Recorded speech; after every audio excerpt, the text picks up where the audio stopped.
Bu, ada 3 golongan manusia yang ibadahnya sebagus apapun gak akan diterima oleh Allah, doanya sebaik apapun, sekhusyuk apapun gak akan dikabulkan Allah, bahkan di akhirat gak bisa menerima syafaat Rasulullah. Rungokno toh, walaupun ibadahnya bagus, sholatnya top, bukan cuma yang wajib, sholat sunnah dikerjakan semua, sujud luar biasa, sekali nyosop batuk mentol telu, berarti nyosop 2 kali batuk mentol 6, selesai sholat gak rupa-rupa rai.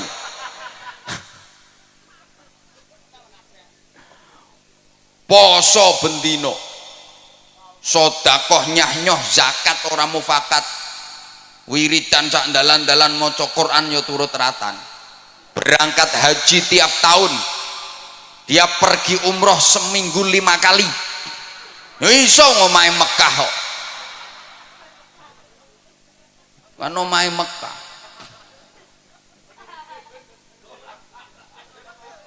Wis tak pikir aku ngomong. Ora iso kowe apa mbantah, ora iso. Gak mungkin seminggu umroh berangkat ping 5. Omahe Mekah kok.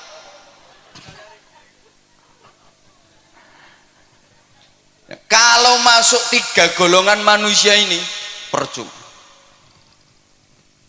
Gak akan diterima Allah. 1, aqul walidain. Anak yang durhaka kepada kedua orang tua.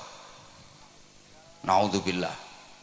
Sehebat apapun anak, kalau sampai durhaka kepada orang tua, berani kepada orang tua, menentang orang tua, melawan orang tua, zalim kepada orang tua, menyakiti hati dan perasaan orang tua, menyia-nyiakan orang tua, padahal si anak hidupnya berkecukupan, kaya, orang tuanya hidup menderita, itu dia mentala. Alah wis kadung.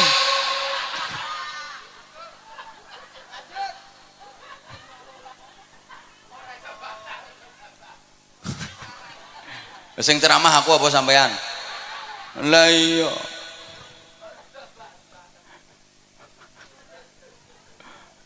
Walaupun ini anak alim, mangan kitab entek 2896, ilmune sundul terop, saking pintere sampai iso ngraji entut. Ngraji angin ini sak gampang, ngraji entut begitu tit kok.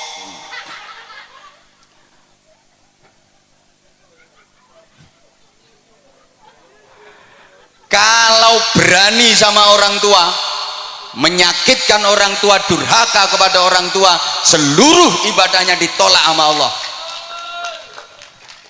doanya nggak akan dikabulkan oleh Allah, bahkan di akhirat dia nggak bisa menerima syafaat Rasulullah.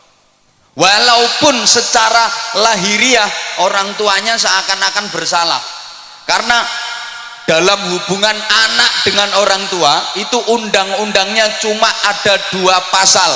Pasal 1, orang tua tidak pernah bersalah. Pasal 2, apabila orang tua melakukan kesalahan, kembali ke pasal 1. Ya gak mumet, memang pasalnya cuma 2 kok.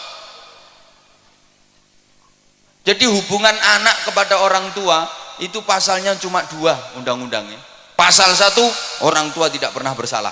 Pasal 2, apabila orang tua melakukan kesalahan, kembali ke pasal 1. Sehingga kalau sampai terjadi anak ribut sama orang tua, anak gegeran sama orang tua, demi Allah di apa-apa no sing salah anaknya. Ono sing mau mikir ketara gak rukun kae.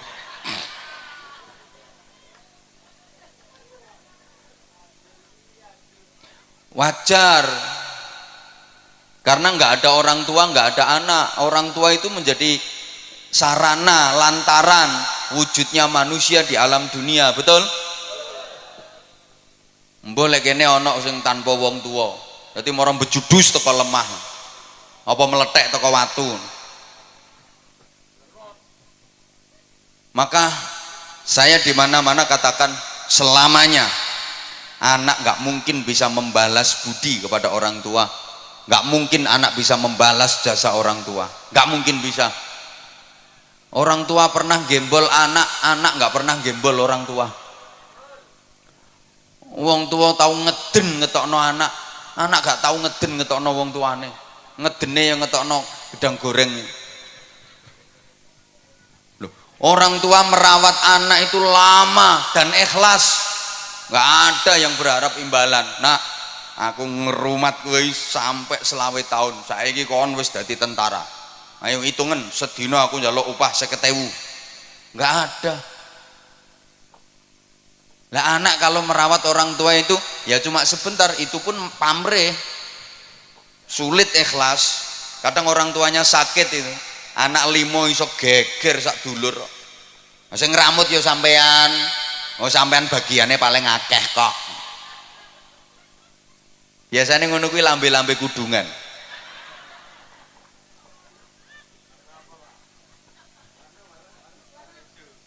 Halo. Halo. Ya. Rungokno. Orang tua merawat anak itu yang diharapkan hidupnya anak. Sing diharap-harap uripe. Lah nek anak ngramut wong tua iki mek karo nunggu matine kok. Sorry ya. Orang tua itu mau gantiin sakitnya anak, kalau anak nggak mau gantiin sakitnya orang tua. Orang tua rela menggantikan derita anak, kalau anak nggak mungkin mau menggantikan derita orang tua. Saya udah sering kasih contoh, orang tua itu punya anak sakit, anak masih kecil sakit, ya Allah nangis semalaman nungguin anak nggak tidur. Dia nggak rela seekor nyamuk pun menggigit anaknya, hinggap di tubuh anaknya, ditunggoni sampai gak turu, nangis memohon kepada Allah, ya Allah biar saya saja yang gantiin sakitnya anak saya asal anak saya sehat.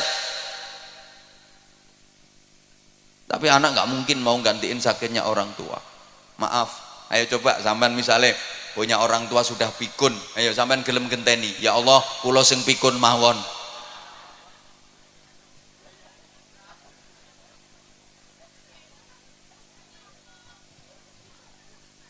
Orang tua tuh punya anak pilek, hidung tersumbat, sing nyumpeli yo umbel, ndak iso ambekan, diapakno? Disedot, dicucup, masya Allah, umbel ya dicucup. Ayo bu, misalnya bapak sampean umbele meler, mriki pak kula dilatane pak.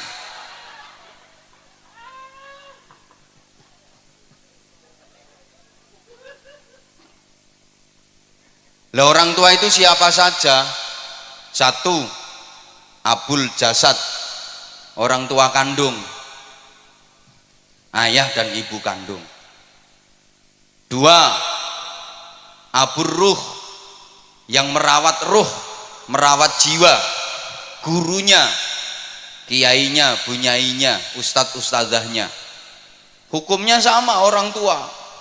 Kalau orang tua kandung itu yang merawat jasmani, kalau guru, kiai, bunyai itu yang merawat rohani. Iki dirungokno apa ora toh? Tiga, yang ngasih pasangan hidup, mertua, sama wajib dihormat. Bu, menantu kalau nggak rukun sama mertua, ya sama, itu namanya menantu yang tidak berbakti kepada orang tua, durhaka. Sama. Ada enggak? Ngacung.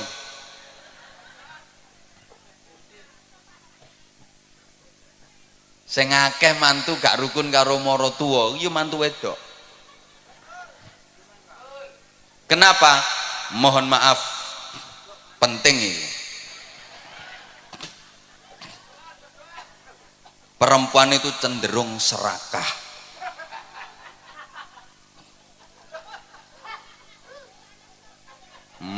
Wong lanang serakah ya eneng kok.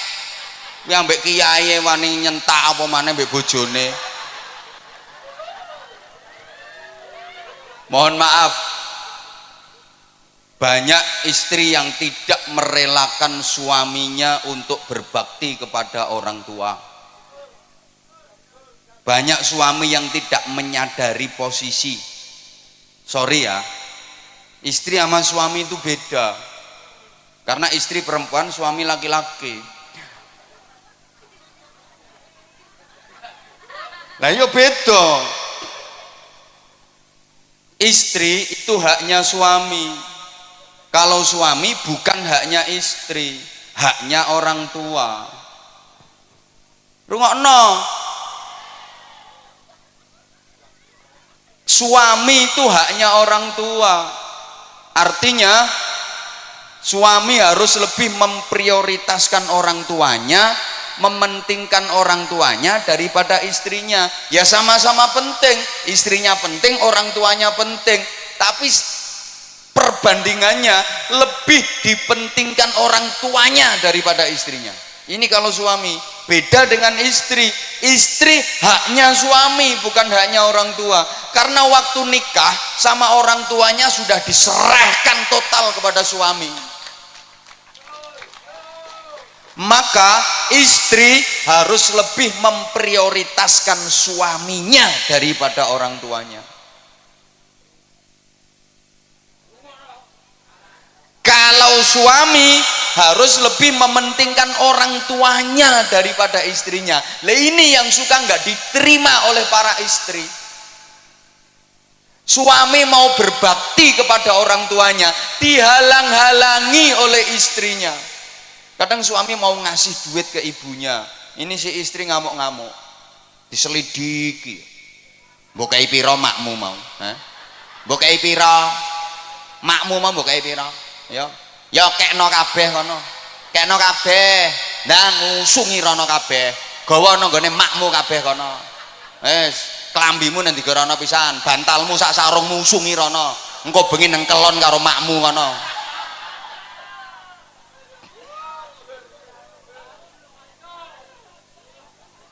Suami mau berbakti kok dihalang-halangi. Bu,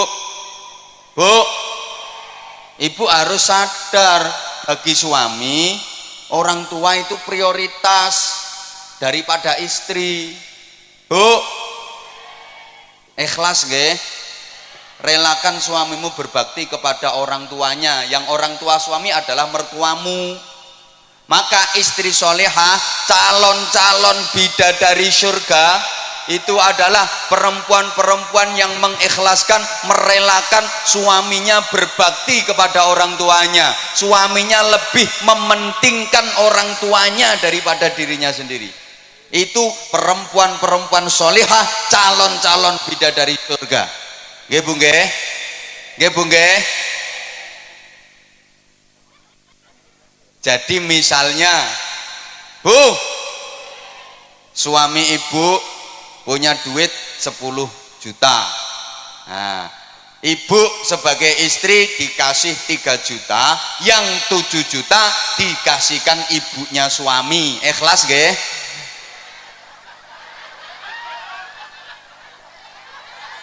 Ikhlas nggih?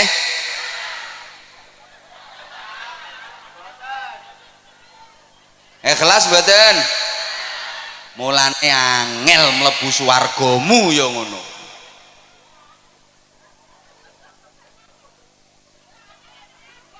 Loh, namanya lebih diprioritaskan ibunya daripada istrinya kok. Jadi nek bojomu ku ndek duit 1 juta, sampean sebagai istri dikasih 300.000, yang 700.000 dikasihkan ibunya suami, dikasihkan mertuamu. Ikhlas nggih? Sapa ngomong tak jotos mau?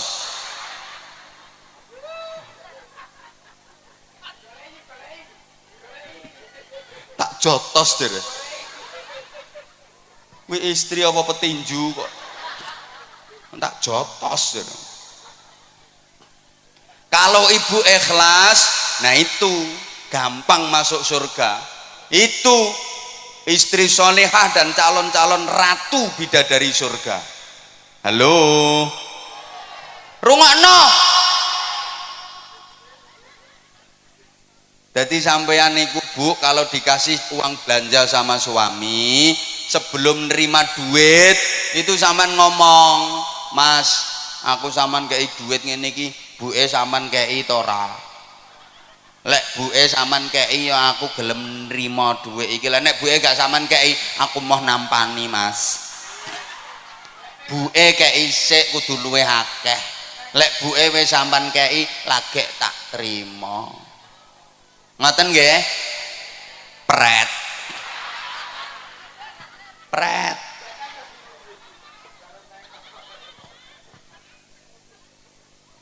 Jadi misalnya ibu dibeliin gelang sama suami, sebelum diterima tuh gelang ngomong, ya aku sama tukono gelang ini iki, ibu sama tukono ora? Lek ibu sama tukono ya aku gelem. Lah nek ibu gak sama tukono, aku mau nganggo ya, gak gelang-gelangan rapopo. Penting ibu timbang aku. Ibu sing ngeramut sampean, sengsara rekoso mulai cilik gedhekno sampean, sorone ra karuan. Aku petuk sampean wis siap pakai. Aku gelem nganggo gelang iki, tapi ibu ya tukono gelang sing luwih gedhe. Ngoten Bu nggih? Alah ora trimo pret nek iki. Pret.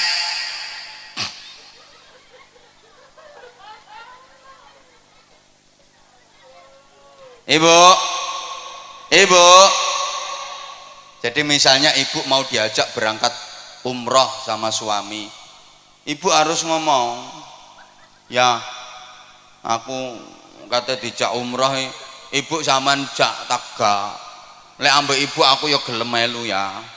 Lah nek ibu gak sampean jak, aku yang mau podo-podone duwe sampean pas-pasan, berangkat ambek ibu ae, aku kari-kari gak apa-apa, penting ibu timbang aku.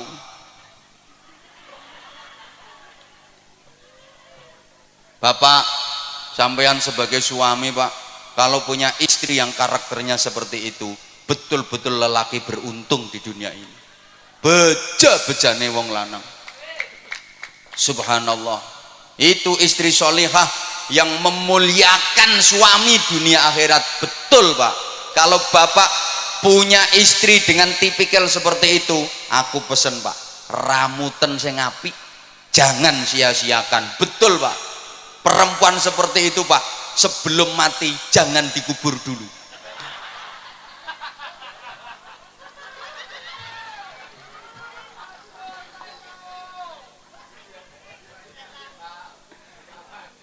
Soalnya langka.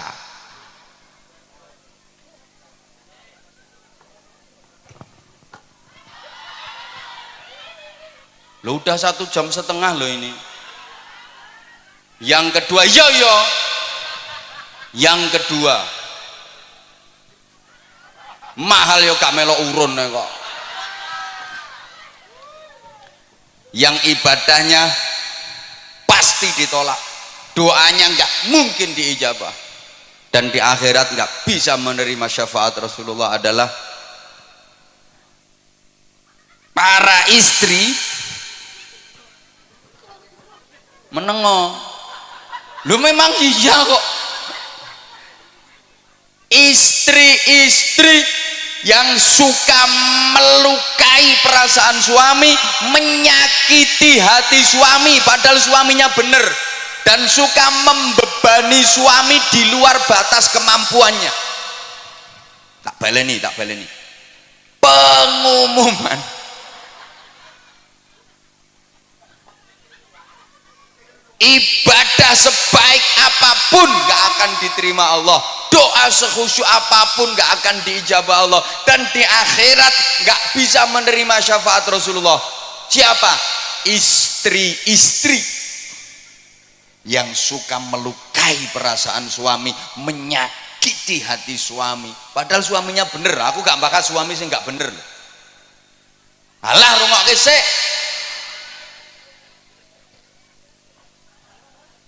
Ucul ya ben balon murah kok.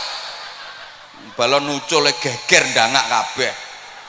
Tuku meneh 5.000 kok. Hah? Malah mek 3.000 gegerno pengajian. Halo? Halo? Bu, ini beneran loh Bu.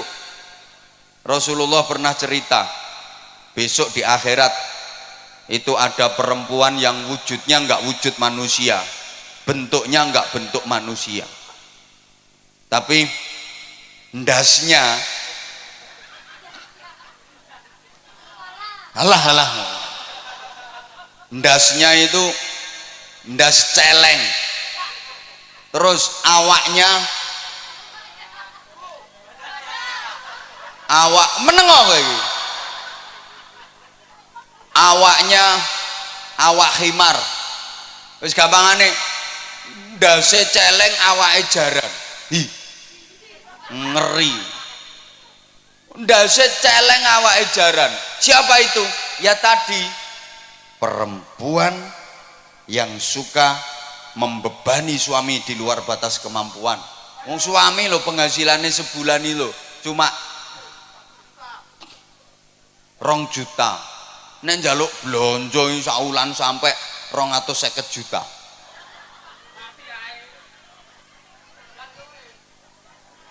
Misalnya perempuan yang suka melukai perasaan suami dan menyakiti hati suami, maka seperti itu akibatnya, ibadahmu gak akan diterima Allah. Tiwas dawir lambemu lah, dikir macam-macam percuma, doa nggak diijabah, di akhirat nggak bisa mendapat syafaat Rasulullah.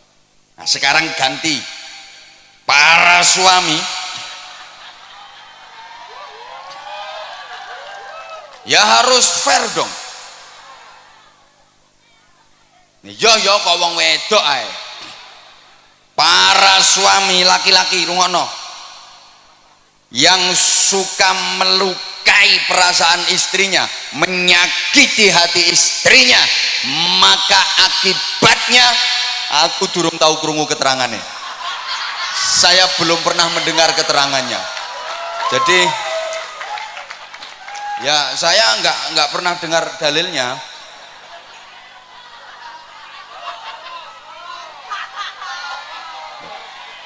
Lah nanti kalau saya sampaikan yo malah keliru kabeh, saya nggak pernah denger kok.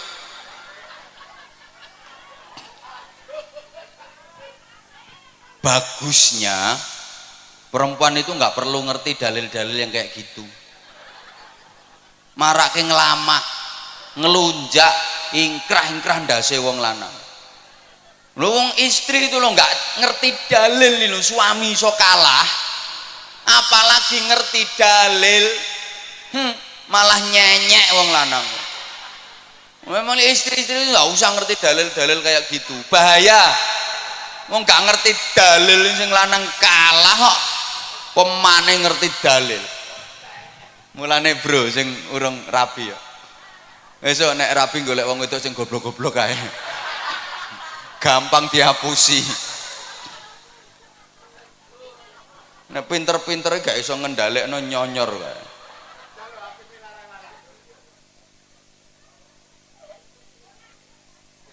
Yang ketiga, udah itu berlalu. Yang ketiga, orang yang mutus silaturahim. Itu yang ibadahnya nggak akan diterima oleh Allah. Doanya nggak diijabah sama Allah. Di akhirat nggak bisa mendapatkan syafaat Rasulullah. Maka itu perlu kita hindari 3 hal tadi. Allahumma sholli ala Muhammad.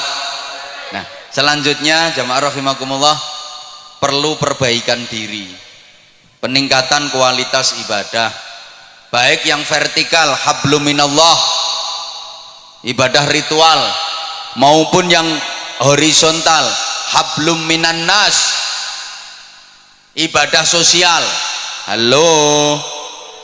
Halo, dilanjut mboten?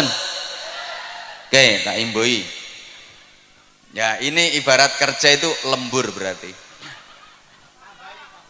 Tambahan durasi ya. Gini. Yo Hidup ini harus selalu ada peningkatan dan perbaikan.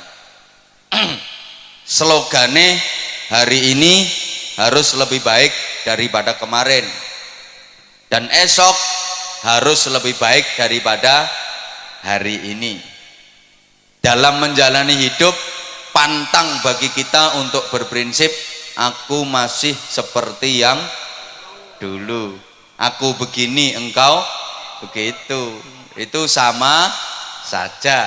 Kalau orang Jawa bilang sami mawon, nek diteruske bokonge Mbak Mi dintup.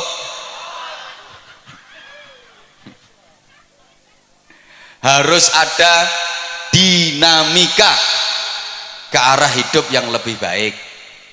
Ibu bapak jamaah rahimakumullah, pembangunan musola ini harus disertai dengan pembangunan manusianya. Ya, kita berharap mudah-mudahan musola, masjid-masjid yang ada itu benar-benar bisa menjadi laboratorium rohani, pembangunan mental spiritual. Negara kita itu punya jargon di lagu kebangsaan Indonesia Raya itu, bangunlah, bangunlah, ayo toh Bu.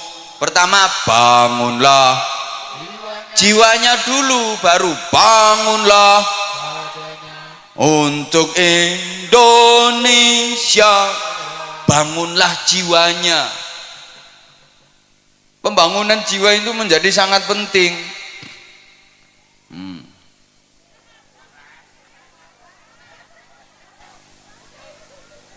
Oke. Mohon gelas ini untuk dikeletak.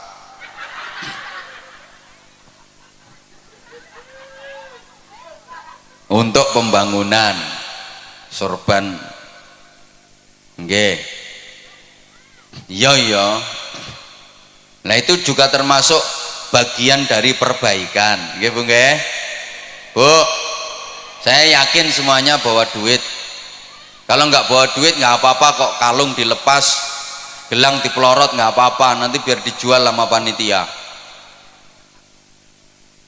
Ini pasti semuanya bawa duit. Saya nggak percaya kalau nggak bawa duit. Ono yang 100.000, ada yang 50.000, 20.000, 10.000, 5.000, 2.000, 1.000. Nanti kira-kira yang disedekahkan berapa?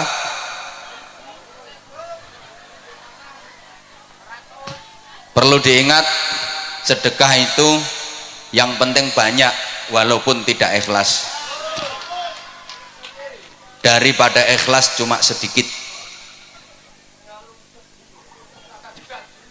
Tak baleni, lebih baik sedekah yang banyak walaupun tidak ikhlas daripada ikhlas tapi cuma sedikit. Kenapa saya berani bilang lebih baik sedekah banyak walaupun tidak ikhlas? Loh iya, daripada ikhlas tapi sedekahnya cuma sedikit. Karena kalau sedekahnya banyak, terus sedekah banyak, terus sedekah banyak, pasti lama-lama ikhlas. Mesti metu ikhlas ya. Mikir ora ikhlas, terus ngetokno akeh kok ora ikhlas. Tapi kalau sedekah itu prinsipnya yang penting ikhlas walaupun sedikit, sampai mate gak kira sedekah akeh. Dan ciri-ciri sedekah ikhlas, tanda-tanda sedekah itu ikhlas adalah sedekahnya banyak. Tandane wong sedekah ikhlas iku sedekahe akeh. Soalnya nek sedekahe akeh gak mikir, gak perhitungan. Tak baleni. Tanda-tanda orang ikhlas dalam bersedekah itu adalah sedekahnya banyak. Tandane ikhlas. Soalnya gak perhitungan, gue duit piro, wis gak perhitungan. Engko urusan engko, sesuk urusan sesuk. Rezeki akeh sing guri, mesti ditempui, diganti sama Allah dengan ganti yang lebih banyak. Itu tandanya ikhlas. Nah, di antara tanda-tanda orang sedekah tidak ikhlas, itu sedekahnya nilainya kecil, sedekahnya sedikit, tandane wong perhitungan. Yang duitku karek 200, Engko nek tak sedekahno 50 lak karek 150 sesuk bayar kreditan 70.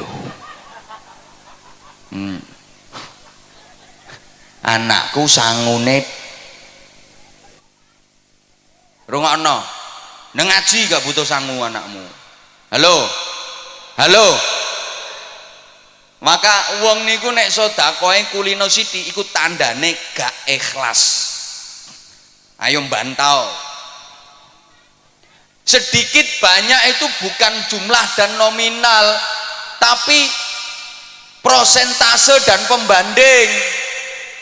Ukuran sedikitnya yang ngeleset di bawah sama yang duduk metingkring di atas panggung jelas beda. Jelas beda. Mungkin lek kanggo sampean 500.000 wis akeh. Tapi lek kanggo sing nang dhuwur panggung sithik 500.000 kuwi.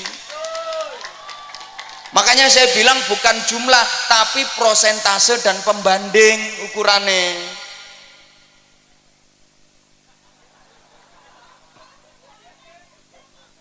Lah iya, makanya kalau saya katakan di antara tanda ikhlas dalam bersedekah itu sedekah nominalnya banyak, nilainya banyak. Kuwi tandane ikhlas karena dia nggak perhitungan. Tandane wong sedekah gak ikhlas itu sedekahnya sedikit karena dia perhitungan. Halo. Orang yang beramal di dunia tanpa perhitungan, besok di akhirat Allah yo gak perhitungan, langsung dimasukkan surga sama Allah. Itu namanya masuk surga tanpa hisab. Tanpa hisab itu tanpa perhitungan. Siapa yang dimasukkan surga tanpa hisab, tanpa perhitungan? Ya orang-orang yang waktu di dunia amalnya tanpa perhitungan.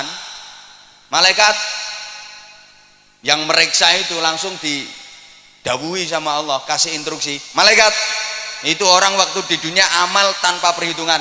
Udah sekarang langsung masukkan surga tanpa diperhitungkan amalnya. Coba tuh orang Bojonegoro kok. Langsung ke surga.